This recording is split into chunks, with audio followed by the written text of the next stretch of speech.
Hi అండి, అందరు బాగున్నారా? నేను కూడా బాగున్నానండి. ఈరోజు సండే స్పెషల్ చేపలు తెప్పించానండి. చేపల కూర వండుదాం రండి.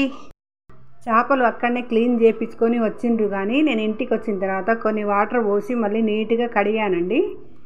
కడిగిన తర్వాత ఇక చూడండి, మొత్తం కడిగేసాను.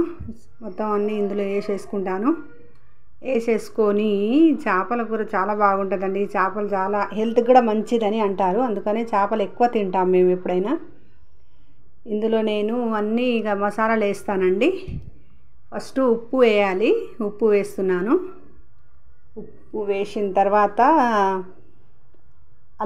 అల్లం పేస్ట్, ఉల్లిగడ్డ కొంచెం ఫ్రై చేసి నేను నూరి పెడతానండి. ఉల్లిగడ్డ, జీలకర్ర, ఉల్లిగడ్డ నూనెలో కొంచెం ఫ్రై చేస్తానండి.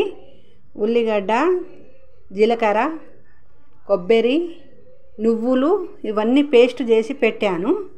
పెట్టిన తర్వాత పసుపు కూడా వేస్తాను. కొంచెం పసుపు కూడా వేస్తాను. పసుపు వేసిన తర్వాత ఇందులో కారం కూడా వేస్తాను. ఇలా అన్నీ ఇంట్లోనే కలుపుతుంది ఏంది అని మీరు అనుకోవచ్చు, కానీ ఇది అల్లం పేస్ట్ వేసిన తర్వాత కారం వేస్తాను. ఇందులో అన్నీ ఒక్కసారి కలుపుతుంది ఏంది అని మీరు అనుకోవచ్చు, కానీ ఇవన్నీ ఈజీగా ఉంటుందండి.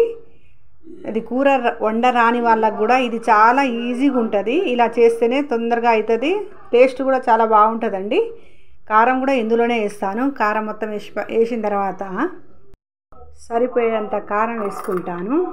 కారం వేసిన తర్వాత బాగా ఇవన్నీ కలిపేసుకోవాలి. ఇలా చేస్తేనే చాలా బాగుంటుందండి. ఎవరైనా ఇలాగే చేసుకోవచ్చు. కారం వేసుకున్న తర్వాత మొత్తం బాగా కలుపుకోవాలి.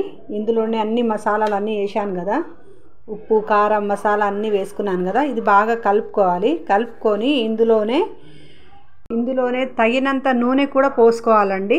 ఇందులోనే నూనె కూడా పోసుకుంటాను నేను. మేము ఎక్కువ చేపలే తెచ్చుకుంటామండి. చేపలు అంటే మా అందరికి ఇష్టం. మా ఇంట్లో చికెన్ అస్సలు ఇప్పుడు బాగుంటలేదండి. అప్పుడు చాలా బాగుండేది. ఇంతకుముందు చికెన్ అప్పుడు తినేది, కానీ ఇప్పుడైతే చికెన్ అస్సలు బాగుంటలేదు. అందుకని చికెన్ ఎక్కువ తెచ్చుకోము మేము. ఎప్పుడైనా మేము చేపలే ఎక్కువ తెచ్చుకుంటాం. ఇంకా నూనె కూడా ఇందులోనే పోసుకుంటాను నేను. నూనె పోసుకున్న తర్వాత ఇందులోనే కొంచెం చేపల కూరలో సరిపోయేంత నూనె పోసుకున్నానండి. నూనె కూడా ఇందులోనే పోసుకొని ఇది కూడా బాగా కలుపుకోవాలి. కలుపుకున్న తర్వాత ఇందులోనే చింతపండు రసం వేస్తానండి. ఇంకా చింతపండు రసం కూడా ఇందులోనే వేస్తాను.